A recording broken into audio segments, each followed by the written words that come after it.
banyak lagi nanti pembicaraan. Abah tuh jam 6 pagi, siang, malam selalu absen. Jam 7 nyalain TV, ngeliat berita, Umi ngasih makanan sama minuman. Kamar beliau itu di atas lantai 2. Habis Umi nyiapin suaminya sarapan, Umi turun ke bawah nyiramin pohon. Ini kebetulan Umi saya.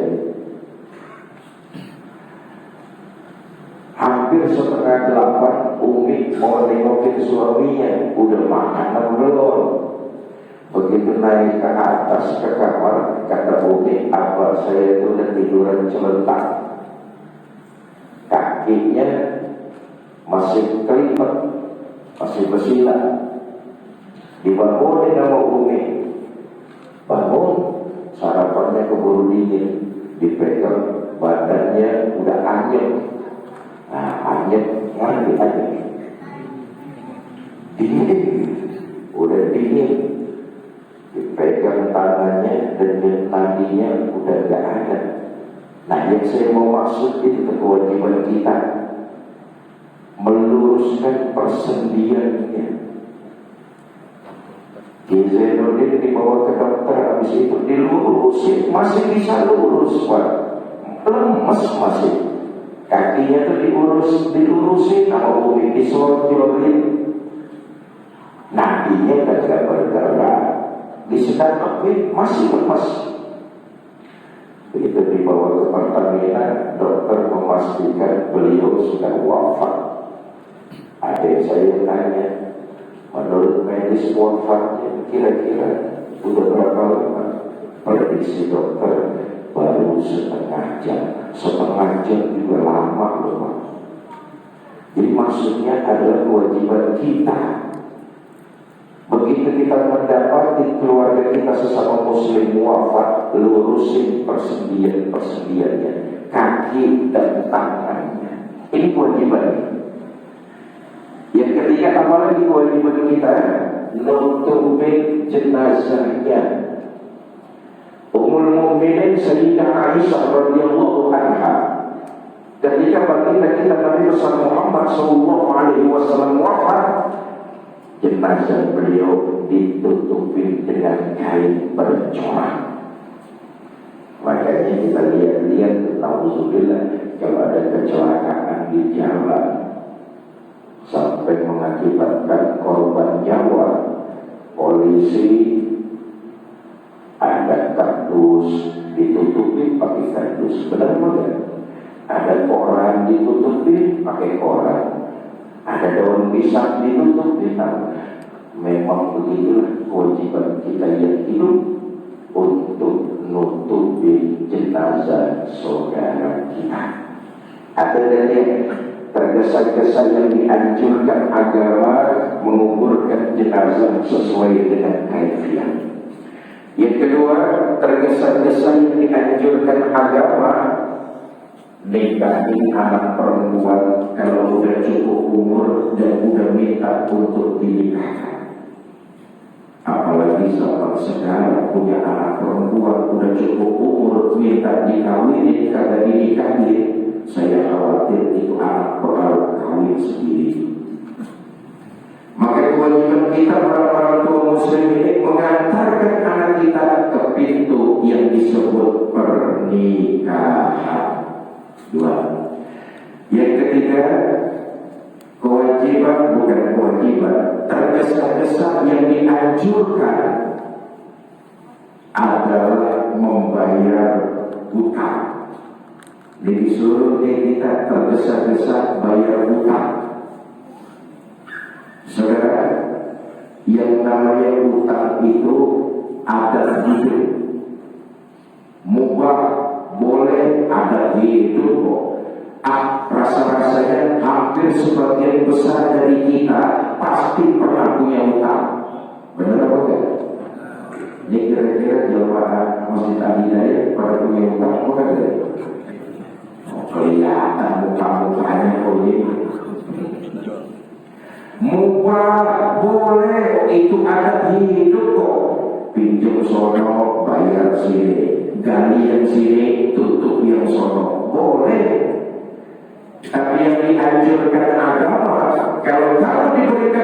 kelebihan rezeki, bayar dulu utangnya. Kenapa? Lain saat kalau merasa perlu pinjam lagi, orang percaya. Maaf, kita ini kan pinter pinjam doang, belum pinter ngelagi. Kalau pinjam dia ngomongnya kalah madu manisnya. Udah dapat aja dia ngulanginnya kayak petasan paru.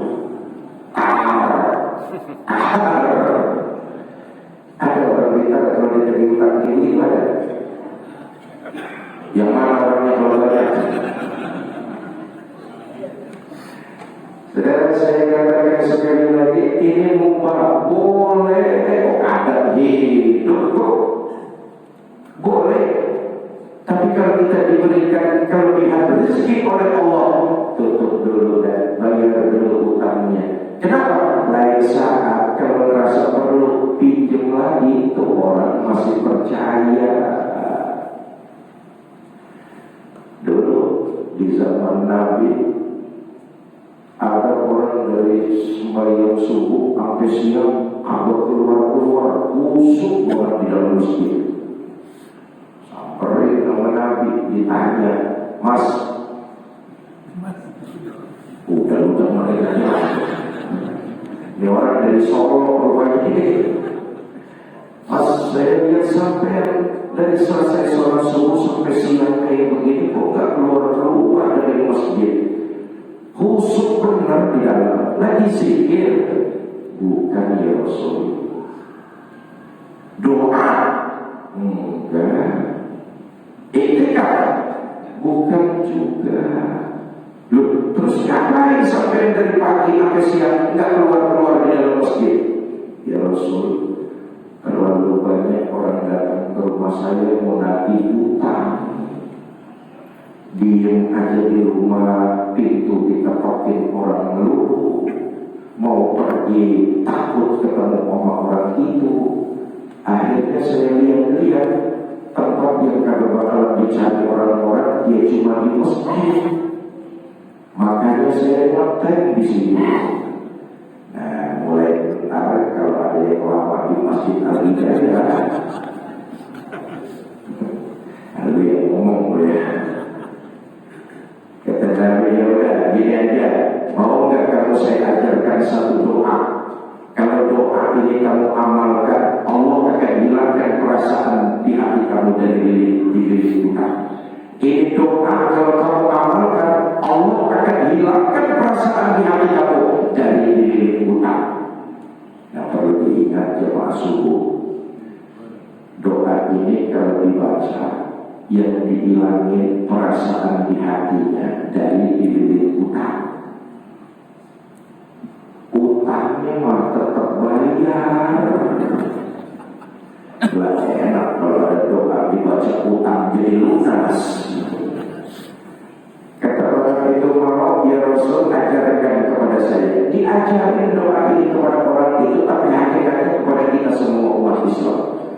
Allahumma inni a'udzubika minal hammi wal hazan wa minal ajzi wal kasal wa minal jubni wal bukhl wa min ghalabatil dain wa qahrir rijal.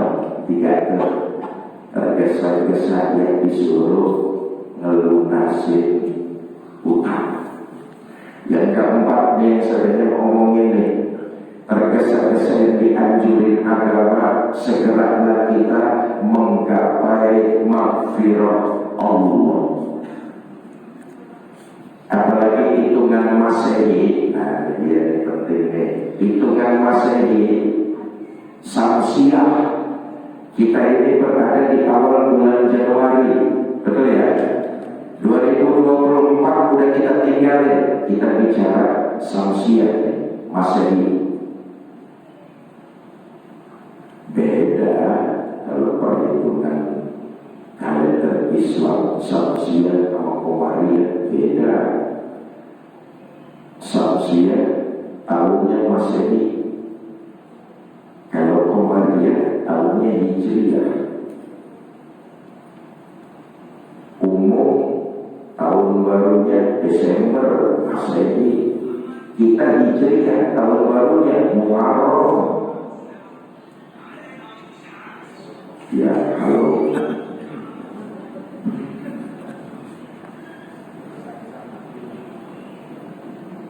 Lidah kita nih emang kadang-kadang belibet kalau disuruh nyebutin bulan-bulan Komariah, bulan-bulan Islam. Lidah kita sering keserimpet. Tapi kalau disuruh nyebutin bulan-bulan Komariah, tahun Masehi, gacor nih. Mulut gacor, fase nyebutin itu anak-anak kita tuh. Ya kecil-kecil kan disuruh nyebutin bulan-bulan Masehi, Januari, Februari, Maret, April, sampai Desember, apa di luar kepala. Coba deh suruh nyebutin bulan-bulan Hijriah, Muharram, Safar, Rabiul Awal, Rabiul Tsani, Jumadil Ula, Jumadil Akhir, Rajab, Sya'ban, Ramadan, Syawal, Zulqa'dah, Zulhijjah. Jangankan anaknya, bapak moyangnya kan orang hafal. Benar apa tidak?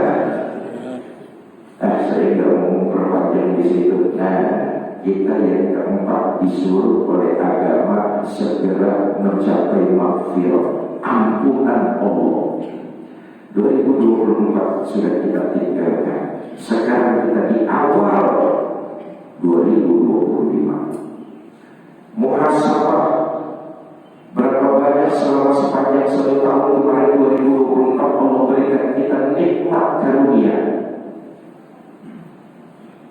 Nikmat Allah dalam 1 tahun, jangan 1 tahun, sehari kalau kita mau ikut-ikut gak bakalan keikut. Setahun kita Allah berikan nikmat luar biasa. Jadi renungan buat kita, nikmat itu lebih banyak kita pakai buat ibadah atau buat foya-foya. Muhasabah. Orang ini belaga budak katanya. Renungi diri kita.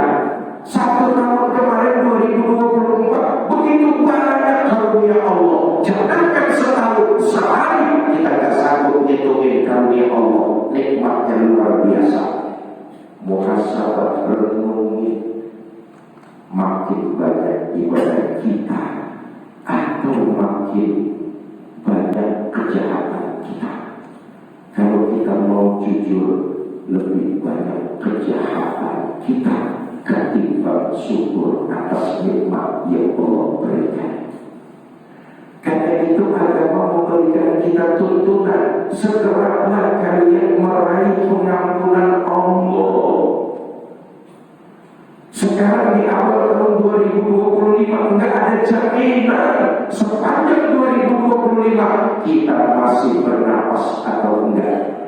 Ada yang boleh dijamin orang kita 1 tahun ke depan ini bakalan hidup terus-terusan. Nek jamaah subuh ini ada jaminan 1 tahun pasti bakalan hidup semua. Ada apa enggak? Enggak ada. Jangankan 1 tahun ke depan, jangankan 1 bulan ke depan, jangankan 1 minggu ke depan, 5 menit dari sekarang kita tidak ada jaminan masih hidup atau tidak. Betul ya? Karena itu agama memberikan tuntunan, segera meraih pengampunan Allah. Kita ini makhluk yang bernama manusia, tempatnya salah dan dosa. Hanya manusia yang tidak pernah bersalah dan berdosa.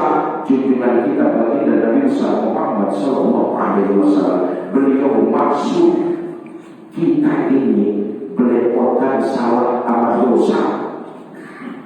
Yang hadir ikut sholat subuh ini, ada nggak yang kata pernah bikin salah ini? Ada apa enggak? Semua kita ini makhluk yang berukuran salah dan dosa. Saya Fikri Zainuddin Hansen, boleh jadi salah dan dosa saya lebih besar dari ibu bapak semua. Karena itu kita jangan sok suci. Jangan sok bersih. Mengatai orang, menghina orang, seolah-olah diri kita paling bersih dari dia. Belum tentu boleh jadi orang yang kita hina, orang yang kita caci, ternyata dia lebih mulia di sisi Allah Subhanahu wa Ta'ala. Islam memberikan tuntunan, kalau kamu bergelimang salah dan dosa, segera raih pengampunan Allah. Dengan apa? Bertobat langsung tanpa jauh. Dituntunan ajaran agama Islam. Manusia yang baik bukan mereka yang tidak pernah berbuat salah, karena tidak ada manusia yang tidak pernah bikin salah. Tapi manusia yang baik adalah apabila berbuat kesalahan, menyadarinya lalu tidak mengulanginya di masa-masa yang akan datang, berupaya meraih pertobatan kepada Allah. Kita ini manusia Allah bekali akal. Akal yang ada pada kita tujuannya supaya kita ngikutin kebenaran. Cuma karena manusia pintar muter-muter akalnya, bukan ngikutin kebenaran, malah cari-cari pembenaran. Nah ini dia deh. Allah kasih kita akal supaya ngikutin kebenaran. Akal ini ngikutin kebenaran. Sekolah kita, kuliah kita, ikut diklat kita, ikut seminar macam-macam kita, bertambah ilmu kita, akal kita gunakan ikut kebenaran. Sayangnya sekarang orang makin banyak ilmu, bukan akalnya diikuti kebenaran, malah akalnya dipakai cari-cari pembenaran. Ini sekarang yang terjadi.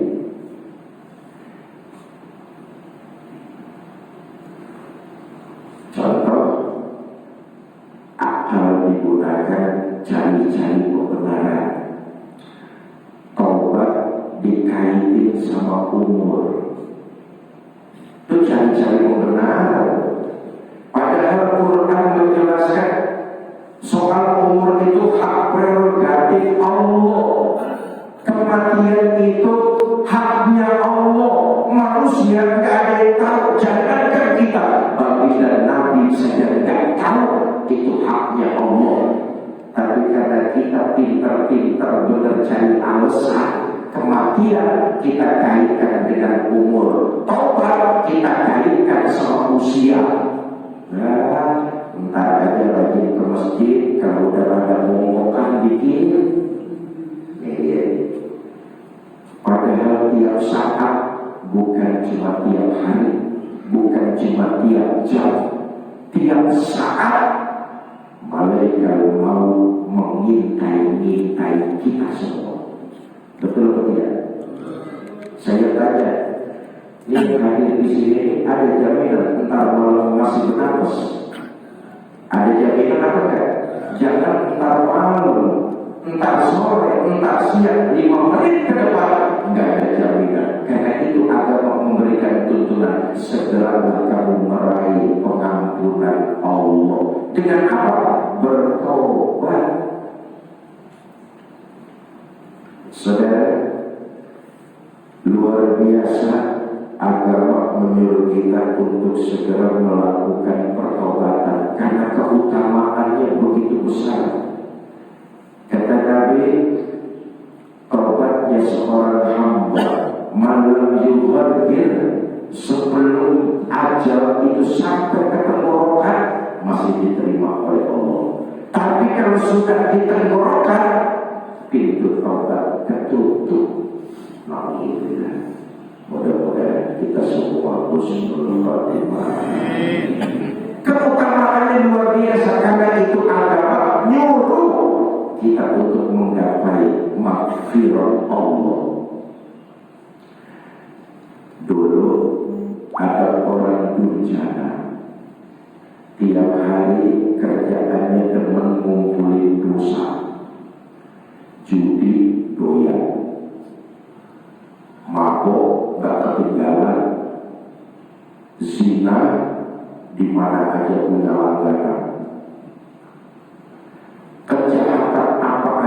ini orang udah pernah dia lakukan.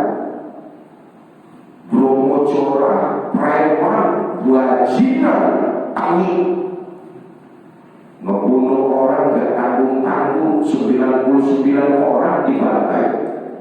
Dia jadi preman bukan preman kaleng-kaleng. 99 orang dimatiin, bukan preman kaleng-kaleng. Gak kayak anak sekarang, aku preman beraninya di dalam gang doang. Betul betul. Ini orang kejahatan apa juga udah pernah dia kerjain, ngebunuh orang gak tanggung-tanggung, 99 nyawa dihabisi oleh orang. Satu hari dia dapat taufik dan hidayah,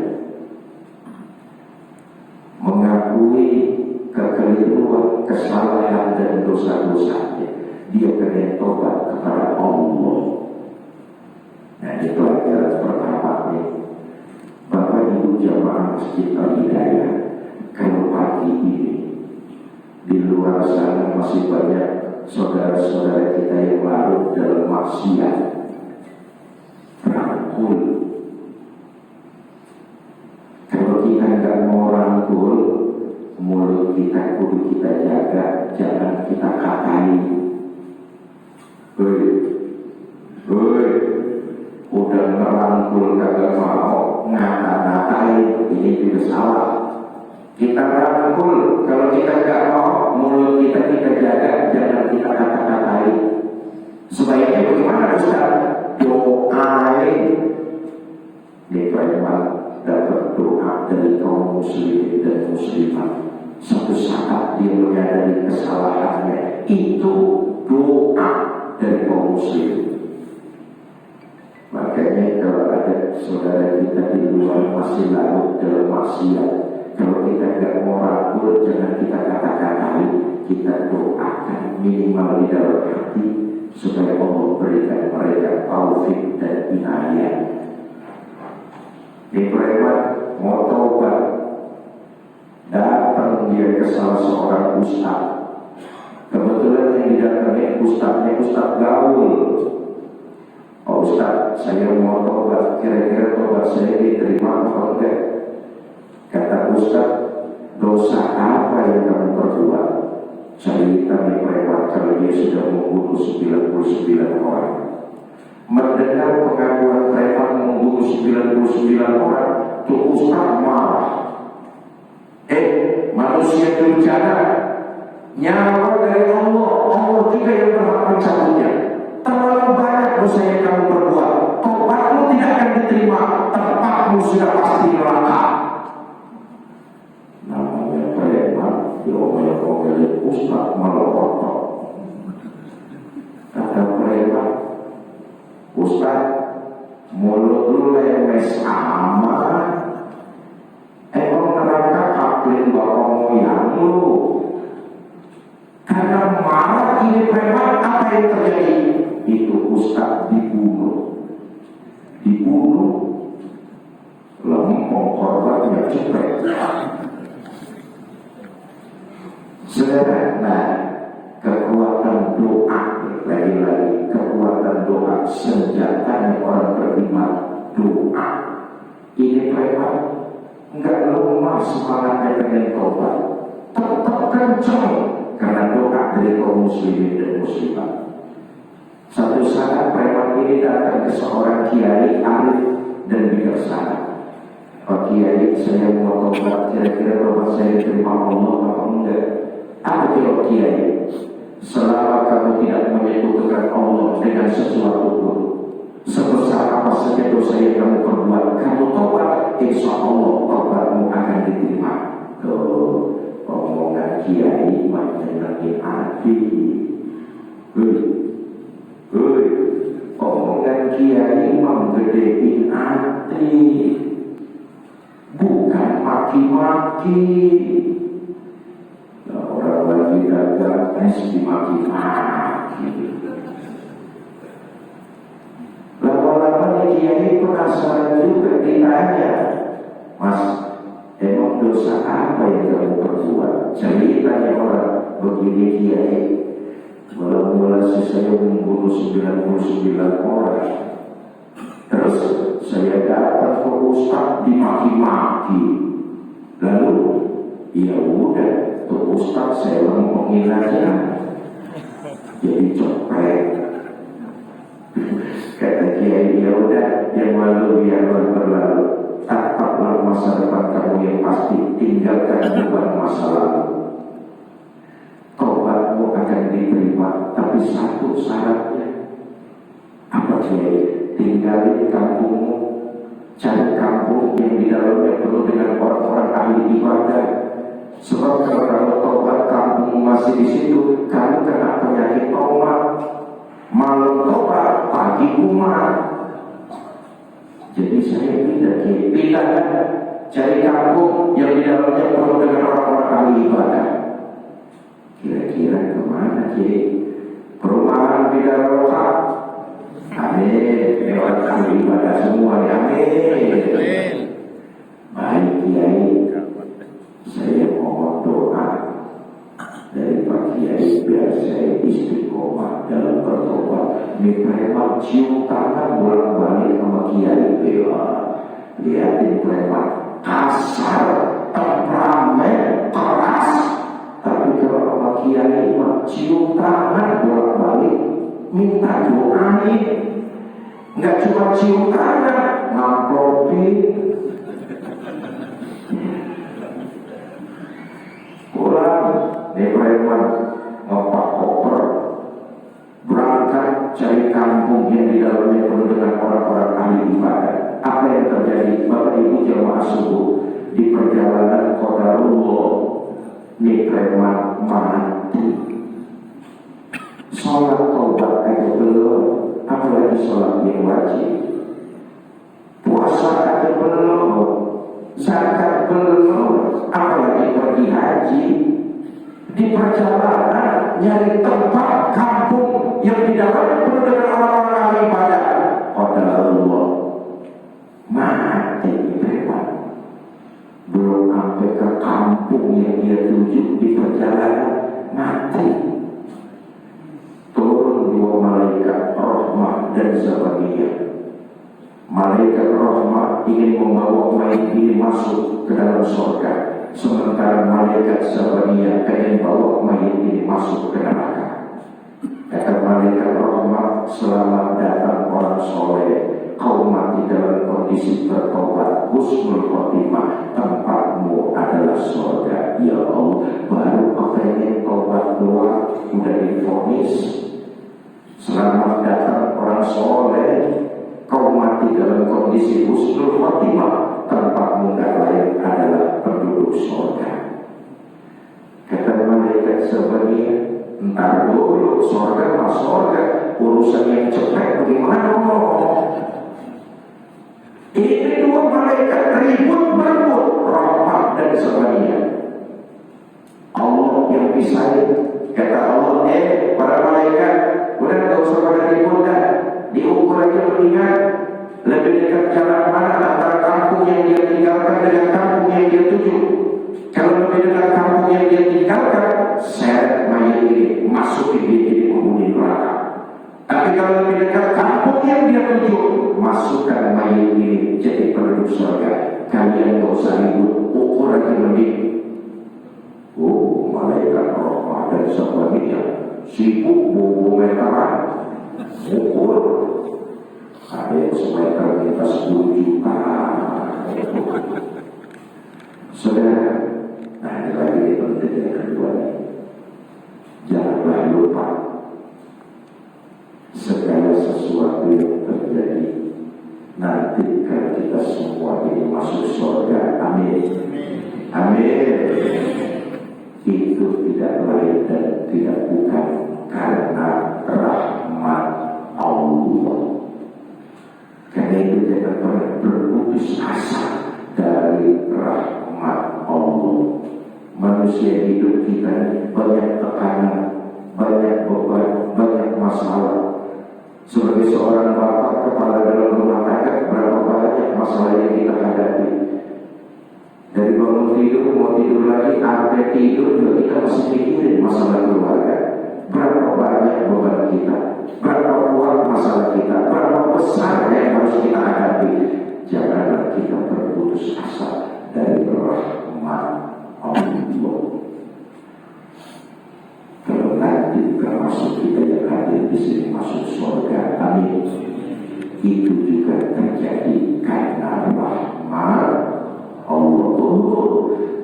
sombong karena ngerasa puasanya, sholatnya paling hebat. Jangan sombong. Kita nyangka kita masuk surga karena pahala sholat kita. Pahala sholat kita tahu kualitas sholat kita. Jauh rasa-rasanya kalau kita masuk surga karena pahala sholat kita, jauh dah. Banyak di antara kita yang ibadah sholat tercampur dengan penyakit ria. Kakek enak masih tinggal sama mertua, akhirnya rumah mertua dekat masjid, ikut sholat berjamaah. Benar ya? Ada juga yang kakek enak karena calon mertua jadi imam di masjid, biar dikasih anak-anaknya sering datang rawatib sholat di masjid. Banyak. Kalau kita ini masuk surga karena amalia ibadah kita jauh, yang pasti mudah-mudahan kita semua masuk surga. Amin. Itu semua karena rahmat Allah. Ini preman saudara, ini preman. Saya kembali lagi. Jaraknya cuma sejengkal, bedanya cuma sejengkal. Lebih dekat kampung yang dia tuju daripada kampung yang dia tinggalkan. Atas berkat rahmat Allah, karena semangat mencapai maghfirah Allah kuat, Allah tetapkan dia jadi penduduk surga. Semua kita pasti pernah berbuat salah dan dosa. Segera kita meraih pengampunan Allah dengan bertobat dan memperbanyak amalia ibadah. Pagi ini kita mulai hari kita yang cerah, menatap masa depan yang pasti. Kewajiban kita sudah kita lakukan. Kita silaturahmi sambil mengikuti pengajian. Mudah-mudahan ini berlipat ganda pahala kita di sisi Allah Subhanahu wa Ta'ala. Enggak cuma itu, kembalinya kita dari Masjid Al-Hidayah, ini bukti. Kembalinya nanti kita ke rumah masing-masing. Sepanjang perjalanan kita, Allah merontokkan salah dan dosa-dosa kita. Karena itu, segera menuju pertobatan dan perbanyak amalia ibadah nilai kebaikan. Saudara, ibadah yang kita kerjakan bukan buat nyenangin Allah. Kebaikan yang kita lakukan bukan buat menggembirakan Allah. Allah tak perlu. Kita yang perlu ibadah, kita yang perlu kebaikan. Kenapa? Itu semua manfaatnya akan kembali buat diri kita. Hanya perbuatan kita sajalah yang nanti akan jadi bekal kita masuk nanti ke dalam kubur. Ini yang hadir ada 100 orang jemaah subuh. Ada apa ya? Ya, ada campur yang pada ngelembut, campur yang pada tidur, ada 100. Nih, semuanya ini kan calon-calon jenazah. Betul kan? Semua kita pasti akan mengalami apa yang disebut kematian. Nabi sudah ingatin tuh. Ntar kalau ada waktunya, yang nganterin kita ke kuburan cuma 3. Ahluhu, wa maluhu, wa amaluhu. Keluarga, harta, amal, perbuatan. Yang baik dan yang buruk, itu yang nganterin kita ke kuburan. Tapi yang 2 pulang, siapa yang pulang? Ahluhu, wa maluhu. Keluarga dan harta pulang. Yang namanya jadi bekal kita, perbuatan yang pernah kita lakukan di alam dunia. Kalau kebaikan yang kita lakukan, hakikatnya kita sedang mempersiapkan rumah kuburan kita senyaman mungkin. Tapi kalau kejahatan, maksiat, salah dan dosa yang selalu berulang, sudah dipastikan juga kita sedang mempersiapkan rumah kuburan yang menyeramkan. Na'udzubillah. Kira-kira pilihan sama kita nih, kita mau nyiapin rumah kuburan yang nyaman apa yang seru? Kita semua pengen rumah kuburan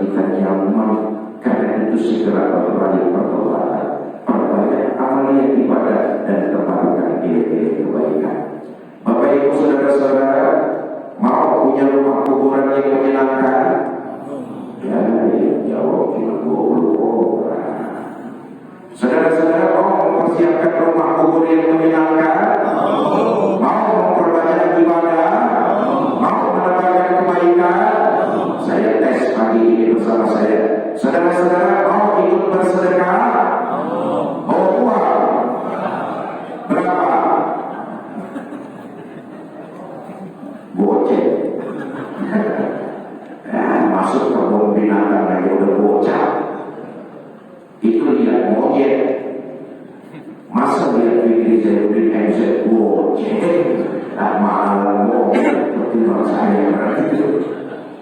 Saudara, termasuk amalia sedekah. Ini kata Nabi, terangi alam kuburmu.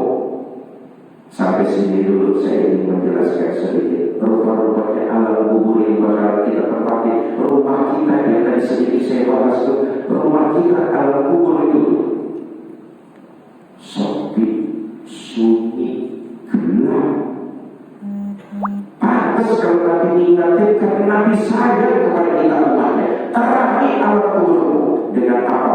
Amal sedekah yang kamu lakukan di alam dunia. Artinya sedekah yang kita kerjain buat menangin Allah atau buat diri kita? Buat diri kita jadi lentera, jadi penerang, jadi cahaya yang menyinari kuburan kita. Ustaz, saya sedekah 1 juta Ustaz. Insya Allah cahaya kuburnya terang, lampu neon.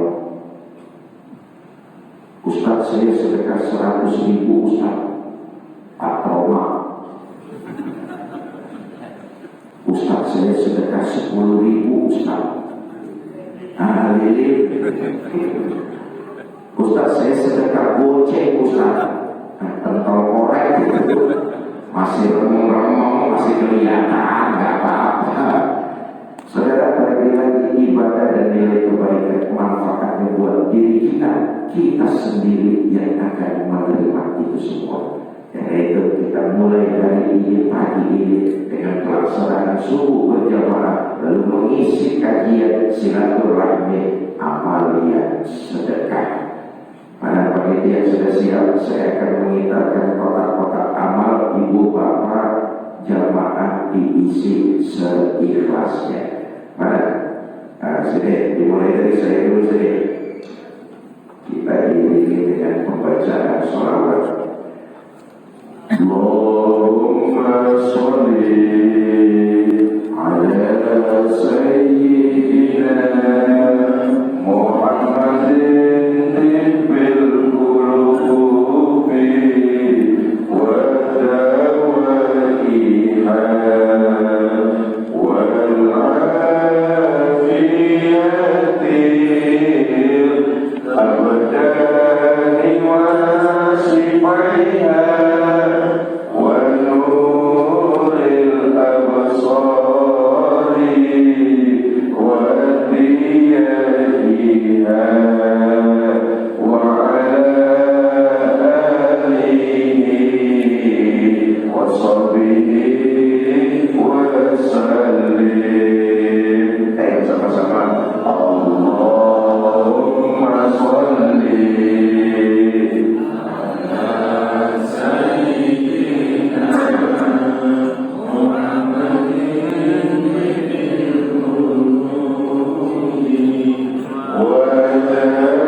bermaksud menggurui, karena sudah tadi saya singgung tentang alam kubur. Tanpa bermaksud menggurui, mohon maaf, saya hanya jadi pesan saja. Mulai pagi ini dan seterusnya, kita jemaah subuh Masjid Al-Hidayah kalau melakukan amalia sedekah, niatkan pahala sedekahnya kirim buat keluarga yang sudah pada meninggal dunia. Tanpa mengurangi pahala kita pelakunya, kita niatin pahala itu kirim buat keluarga yang sudah wafat. Aku yakin akan sampai kepada mereka dan mereka senangnya luar biasa. Akhirat bukan khurafat, alam kubur bukan tahayul. Entar juga kita bakalan ngerasain. Tapi semua kita punya keluarga, semua kita punya orang tua. Kalau orang tua kita masih ada, terus berbakti. Kalau orang tua kita sudah tidak ada, kirim itu jadi wasilah terbukanya pintu rahmat Allah.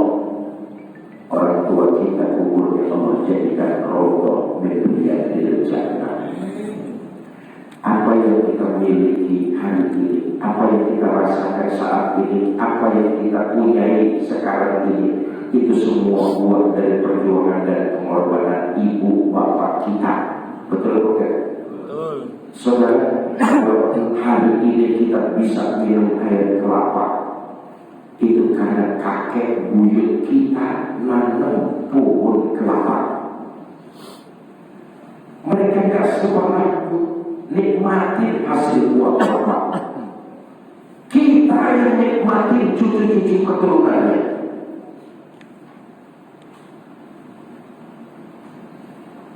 Begitupun dengan ibu dan bapak kita.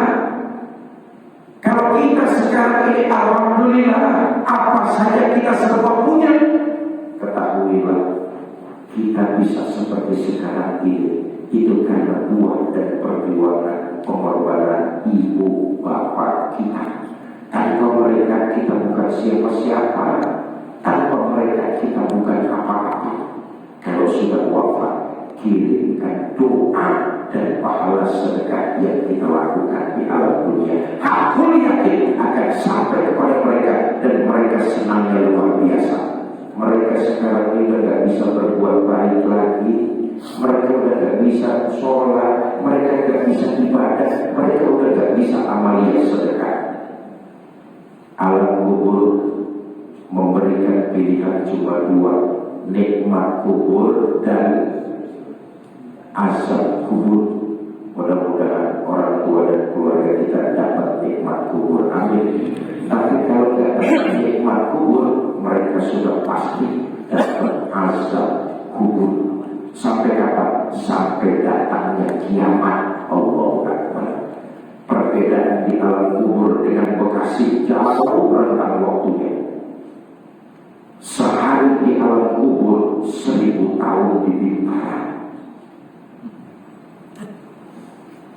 Quran menyatakan informasi alam akhirat. Quran menyatakan bayangin emak bapak kita, bayangin keluarga kita. Kalau sehari aja kita lupa ngirimin doa, bacain Fatihah, apalagi amalia sedekah, mereka nunggu 1000 tahun. Kalau kemarin karena tahun baru kita repot bawa keluarga piknik liburan 3 hari, kita gak ngirimin mereka doa, mereka nunggu ngarep 3000 tahun. Kalau seminggu 7 hari kita gak kirimin mereka doa, 7000 tahun mereka menanti untuk ada hari Jumat Sayyidul Ayyam, khutbah kedua, khotib di mimbar berdoa, Allahumma firlil muslimin wal muslimat, mu'minin wal mu'minat, al-ahya'i minhum. Orang-orang tua malam kayak begitu masih dapat kiriman pahala. Kemana anaknya? Kemana keturunannya? Yakinlah mafil abna, apa yang dikerjain orang tua bakalan dikerjain anak-anaknya juga. Kalau kita rajin doain dan ngirimin pahala sedekah buat leluhur kita, entar pasti kita bakalan ngerasain di dalam kubur anak keturunan kita rajin ngirimin doa buat kita. Tapi kalau kita hidup di Bintara cuek, gak peduli dengan orang-orang tua kita, jangan harap anak keturunan kita ngirimin doa dan pahala sedekah. Kenapa? Waktu kita hidup di alam dunia, kita cuek, gak peduli sama leluhur kita. Jadi mulai hari ini dan seterusnya, kalau kita melakukan amalia sedekah, niatkan pahalanya kirim buat keluarga yang sudah meninggal dunia. Nah, hari ini hari pertama saya muter di Bekasi, kabupaten dan kota sampai minggu malam Senin. Hari Senin 2 hari sampai hari Selasa melanjut ke Depok dan Bogor. Saya terima kasih tokoh masyarakat Bintara Lokal DKM Masjid Al-Hidayah dan teman-teman dari Bunyanul Marsus. Bunyanul Marsus ini dipimpin oleh Kiai Gaus Abdul Hamid, membawahi di antaranya pondok pesantren. Yayasan Bunyanul Marsus ini sedang mengusung satu program. Programnya mencetak 1000 ulama dan 1 juta penghafal Quran. Saudara, program ini bukan program khayalan, ini program realistis. Kenapa saya bilang realistis? Kita punya modal yang luar biasa besar. Penduduk Indonesia jumlahnya kurang lebih 275 juta. Yang beragama Islam persentasenya 87%. Kira-kira 225 juta jiwa itu yang beragama Islam. Kalau kita umat Islam dari Aceh sampai Papua bergandengan tangan saling membantu, bahu-membahu, rasa-rasanya 1 juta penghafal Al-Quran akan segera terrealisasi di negara yang mayoritas beragama Islam. Sekarang ini penghafal terbanyaknya masih Palestina, punya anak jadi penghafal Al-Quran atau santri penghafal Al-Quran yang kita biayai. Kita akan terus mendapat jariah pahala selama anak tersebut masih hidup, dia melantunkan ayat-ayat suci Al-Quran. Pahala yang ngirim ke kita bukan per surat, bukan per ayat, bukan per kalimat, tapi tiap huruf masih dilipat gandakan oleh Allah. Jariah pahala itu terus mengalir kepada diri kita. Nah, program ini saya katakan bukan program khoyali. Nanti sebelumnya akan disampaikan oleh Kiai Gaus Abdul Hamid sambil mengajak kita jamaah subuh Masjid Al-Hidayah untuk ikut berkontribusi ambil bagian dalam penggalangan donasi mencetak 1000 ulama dan 1 juta penghafal Al-Quran. Lagi-lagi saya garis bawahi, kalau nanti jamaah ada yang mau ikut berinfak dan bersedekah, niatkan pahalanya kirim buat keluarga yang sudah meninggal dunia. Yakinlah kehidupan kita insya Allah di hari-hari esok akan makin bertambah berkah. Kepada Kiai Gaus Abdul Hamid, waktu dan tempat saya persilakan. Assalamualaikum warahmatullahi wabarakatuh. Izin melanjutkan apa yang disampaikan Pak Kiai. Bapak Ibu yang dirahmati Allah, hari ini Pak Kiai punya program keliling Indonesia. Beliau bersafari dakwah dari Sumatera sampai ke Papua, masuk ke kota maupun ke desa, dan beliau mengajak seluruh kaum muslimin dalam sebuah gerakan mencetak 1 juta penghafal Al-Quran. Dan dari 1 juta itu kita pilih lagi 1000 ulama yang mudah-mudahan bisa menghantarkan negeri kita menuju negeri Indonesia yang baldatun thayyibatun wa rabbun ghafur. Nah, hadirin Allah Subhanahu wa taala muliakan, pada kesempatan yang mulia dan penuh barakah ini pun kami ingin menawarkan kepada jemaah, barangkali ada di antara Bapak Ibu semua yang ingin ikut program mencetak 1 juta penghafal Al-Quran di Indonesia dan mencetak 1000 ulama. Hari ini Pak Kiai ingin bagi-bagi hadiah. Apa hadiah yang akan beliau bagikan? Hadiahnya berupa mushaf Al-Quran. Tetapi hadiah ini bukan sekedar mushaf. Mushaf ini spesial. Kenapa spesial? Karena yang mendapatkan mushaf ini ada tanda tangan dari Pak Kiai sebagai sebuah tanda cinta bahwa orang ini ikut gerakan bersama mencetak 1 juta penghafal Al-Quran di Indonesia. Bukan hanya sekedar dapat tanda tangan spesial dari beliau, yang mendapatkan mushaf ini nanti akan langsung hadiah hadiahnya diserahkan oleh Pak Kiai. Jadi yang Allah ringankan tangannya untuk mengangkat dan kemudian maju ke depan, akan langsung hadiahnya diserahkan oleh Pak Kiai Fikri Zainuddin MC. Bukan sekedar diserahkan, tapi juga akan didoakan. Jadi Bapak Ibu kalau punya hajat ke dunia apapun itu, barangkali ada di antara kita yang diam-diam sakit belum sembuh-sembuh, atau mungkin punya hutang belum lunas-lunas, atau mungkin pengen punya jodoh untuk anaknya yang belum ketemu aja, sampaikan kepada Pak Kiai, maka insya Allah akan langsung didoakan oleh Pak Kiai. Kita tahu Pak Kiai sedang safar, niat beliau luar biasa, beliau orang soleh, putranya orang soleh, insya Allah akan mempercepat doa kita dikabul oleh Allah Subhanahu Wa Taala. Amin ya Rabbal Alamin. Bukan sekedar dapat mushaf, ada tanda tangan beliau, dapat doa spesial dari beliau. Satu lagi akan berfoto bersama beliau, sebuah pertanda perjuangan bersama. Karena mushaf hadiah ini terbatas, beliau hari ini akan memberikan mushaf ini secara cuma-cuma, gratis, hadiah halal sifatnya, silahkan gunakan untuk berbagai kebaikan. Tetapi beliau sedang mencari orang-orang pilihan, hamba-hamba Allah pilihan. Hari ini beliau sedang mencari mujahidin, mujahidat, muhsinin, muhsinat, orang yang siap ikut bersama beliau dalam gerakan mencetak 1 juta penghafal Al-Quran di Indonesia.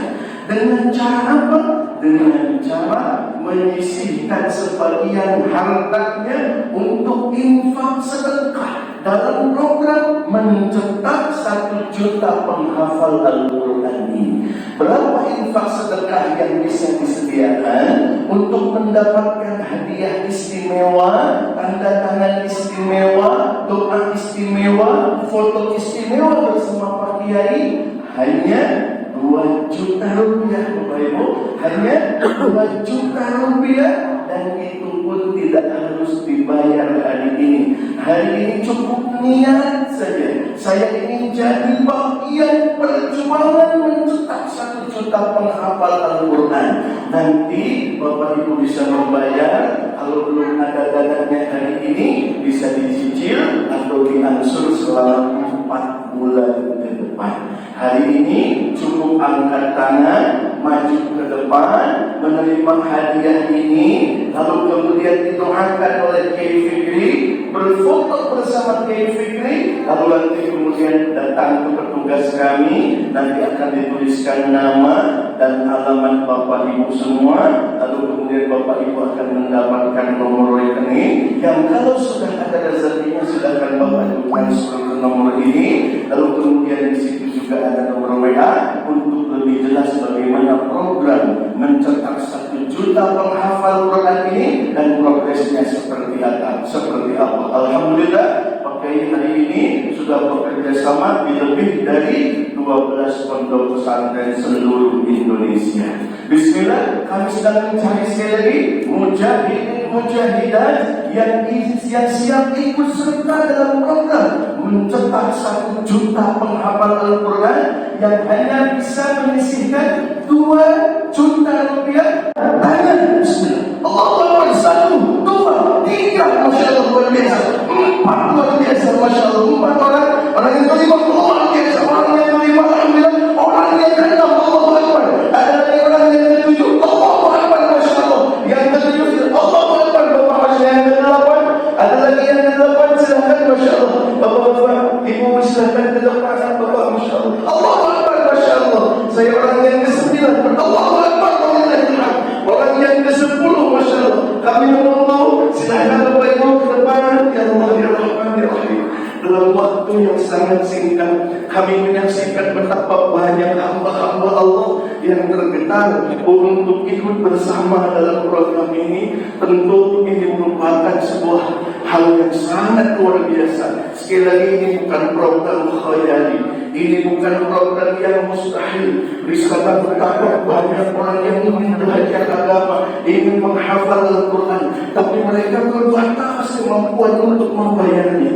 Bahkan Pak Kiai berencana dalam tahun ini akan memberikan beasiswa putra putri terbaik dari seluruh Indonesia sekitar 10 orang sampai bulan Juni ini, dan sampai September nanti itu akan diberikan beasiswa full free. Itu mereka belajar di Al-Azhar Kairo, Mesir, untuk mendapatkan gelar S1-nya. Lalu kemudian beliau akan kembali ke negeri ini dan mengembalikan dalam bentuk khidmat kepada umat di Indonesia.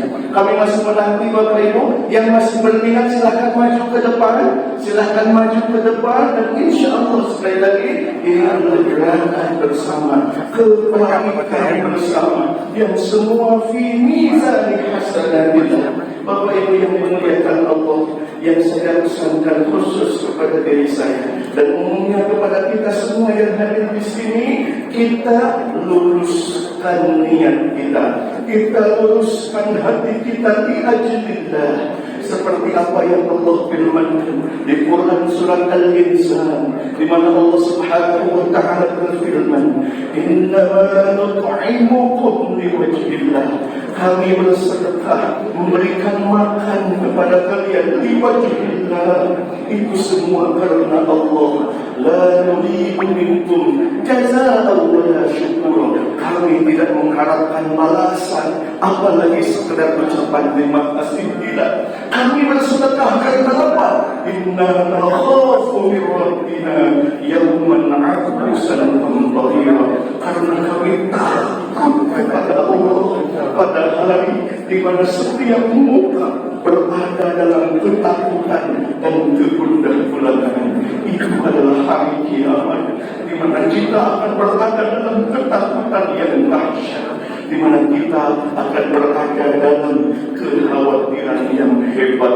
Tetapi Allah katakan, "Fawaqahumullahu syarra dzalikal yawm." Allah akan selamatkan mereka yang bersedekah itu dari kejelekan hari kiamat. Walaqahum nadratan wa surur. Bahkan mereka akan ditemui oleh Allah, akan bertemu dengan Allah, akan melihat wajah Allah, dan wajah mereka nadratan wa surur, berseri-seri dan penuh kebahagiaan. Hari ini kita mengeluarkan sedekah, hari ini kita berinfak, mudah-mudahan itu membuat kita berseri-seri dan di yaumil qiyamah.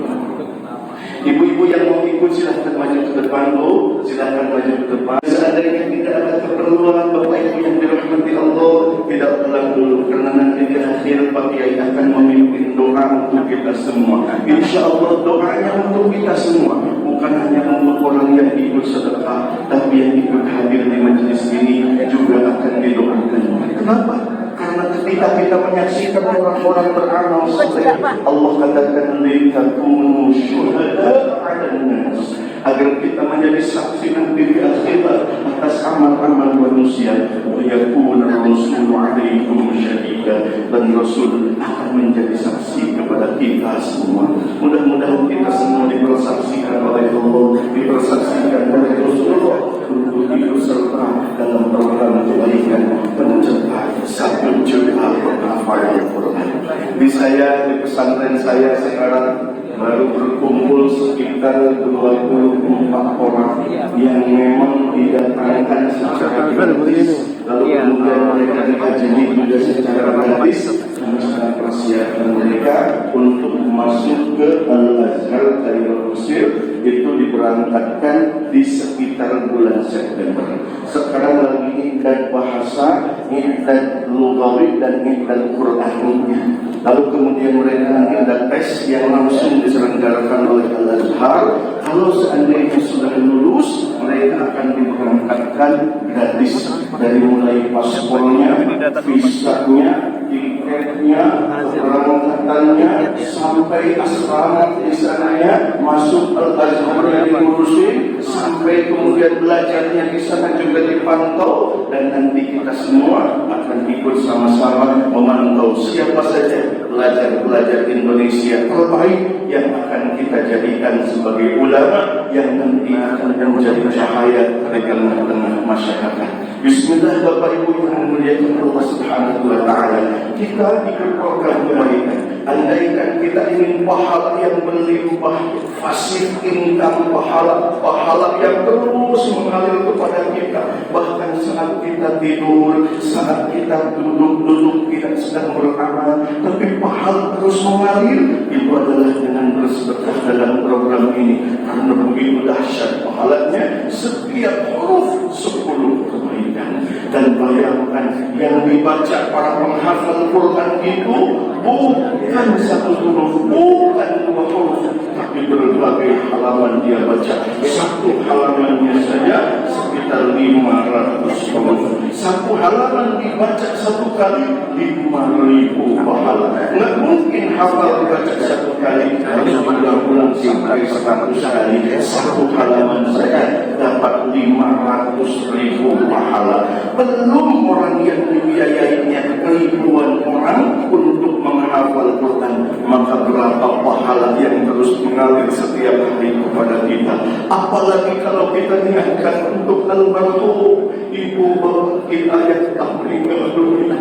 Infak bersedekah, silahkan pakai mushafnya, silahkan gunakan sebaik mungkin perihal infak sedekah. Nanti kalau kita sudah punya kemampuan, ya baik sekaligus ataupun berkala, silahkan dibayarkan. Kalau seandainya mau transfer hari ini, boleh. Mau cash pulang dulu ke rumah, boleh. Kalau seandainya mau bayar dulu sebagian, juga boleh. Kami sediakan segala fasilitas untuk mengadakan kaum muslimin dan muslimat untuk ikut serta dalam program kebaikan mencetak 1 juta penghafal Al-Quran. Hadirin yang Allah Subhanahu wa Ta'ala muliakan, juga di Kota Bekasi ini sedang dibuka pesantren tahfidz baru, yaitu Cendekia Quran Indonesia, dan yang memimpinnya juga langsung murid saya di sini Al-Ustaz Abdul Basit, yang kemudian insyaallah memfasilitasi bapak ibu semua yang ingin anaknya menjadi penghafal Al-Quran, yuk daftarkan di pesantren beliau, insyaallah tanpa biaya, free 100%, dan kita semua anaknya datang dari rumah dan nanti mereka akan kembali ke rumah insyaallah. Hadirin Allah Subhanahu wa Ta'ala muliakan, yuk kita sama-sama berjuang dalam gerakan kebaikan ini, insyaallah menjadi pahala buat semua, menjadi keberkahan buat semuanya. Sebab Indonesia kita hanya akan kembali kepada keberkahan, kita hanya akan kembali kepada kemakmuran yang sejati saat kita betul-betul sudah kembali kepada Al-Quran, sudah kembali kepada Al-Islam, sudah kembali kepada bukan Allah Subhanahu wa Ta'ala. Walau anna ahlal qura amanu wattaqaw lafatahna 'alaihim barakatin minas samaa'i wal ardh. Andaikan penduduk suatu negeri mereka beriman kepada Allah, bertakwa kepada Allah, lafatahna 'alaihim, sungguh kami akan bukakan kepada mereka keberkahan dari langit dan dari bumi. Semua keberkahan itu Allah akan datangkan kepada negeri kita asal kita semua beriman dan bertakwa kepada Allah. Untuk menuju iman dan takwa kepada Allah, maka diperlukan para pewaris Rasulullah SAW, pewaris para nabi, apa? Yaitu para ulama. Para ulama adalah pewaris para nabi. Al-ulama warathatul anbiya. Para ulama adalah pewaris para nabi. Kenapa? Karena mereka yang menggawangi umat, mereka yang membangun keimanan umat, mereka yang membangun ketakwaan umat. Maka faman akhadahu faqad akhadha bihaqqin wafir. Orang yang mengambilnya Masih ada hadiahnya yang masih berminat yang ikut bisa gabung, silakan datang ke sini dan kemudian Bapak Kiai akan langsung diberikan hadiahnya, akan didoakan. Bukan hanya itu, Bapak Ibu yang dimuliakan Allah, nanti juga Bapak Ibu akan berfoto bersama Bapak Kiai. Silakan bersertai terus ya, sehingga kita menjadi gerakan yang terus menggelinding bola salju yang kemudian semakin terus bergerak, semakin banyak orang yang ikut serta dan pada akhirnya menjadi sebuah kekuatan umat yang insya Allah akan menghantarkan kepada negeri kita yang baldatun thayyibatun wa rabbun ghafur, negeri yang baik, negeri yang penuh barokah, negeri yang penuh kebaikan, negeri yang penuh dengan kemakmuran insya Allah. Hadirin yang Allah Subhanahu wa taala muliakan, alhamdulillah, terima kasih kepada Masya Allah setelah ini Allah ya, luar biasa. Mudah-mudahan Bapak Ibu semua yang ikut dalam program ini semua mendapatkan pahala yang terbaik di sisi Allah Subhanahu wa taala. Amin ya rabbal alamin. Dan juga yang sempit Allah lapangkan, yang sulit Allah mudahkan, yang sakit Allah sembuhkan. Dan insya Allah akhiri kita sama-sama doa bersama Pak Kiai. Kepada Pak Kiai kami persilahkan. Bapak Ibu, banyak keluarga kita yang ikut ambil bagian bersedekah. Karena itu sama-sama kita bacakan surah Al-Fatihah. Mereka niatkan buat keluarga mereka yang sudah meninggal. Mudah-mudahan wasilah sedekah yang dilakukan pagi ini buat keluarga mereka, Allah jadikan kubur keluarga mereka Allah dan dia di jannah. Yang kedua, pahala sedekah ini diniatkan penjagaan buat keluarga. Kalau ada yang sakit, mudah-mudahan dengan wasilah sedekah Allah angkat penyakitnya, Allah berikan kesembuhan seperti sedia kala. Buat anak keturunannya yang sedang bekerja, ikhtiar, berusaha dan menuntut ilmu, dengan wasilah sedekah pagi ini, mudah-mudahan Allah berikan kemudahan dan kelancaran dalam segala aktivitasnya. Pahala sedekah yang ketiga diniatkan hajat dan keinginan yang selama ini terpendam, mudah-mudahan dengan wasilah sedekah segera Allah ijabah. Ada yang hajatnya kepengen punya menantu baik, ada yang hajatnya pengen segera menikah cucu, ada yang hajatnya kepengen anaknya masuk pondok pesantren dan jadi penghafal Quran, ada yang hajatnya pengen melaksanakan pergi haji atau umroh, ada yang hajatnya pengen juga beribadah di Masjidil Aqsa, ada yang hajatnya kepengen masalahnya cepat selesai, ada yang hajatnya pengen diberikan kemudahan oleh Allah. Hajat dan keinginan yang baik-baik tersebut dengan wasilah sedekah, mudah-mudahan segera Allah ijabah. Ditilkan niat saya lillahi lahumul Fatihah.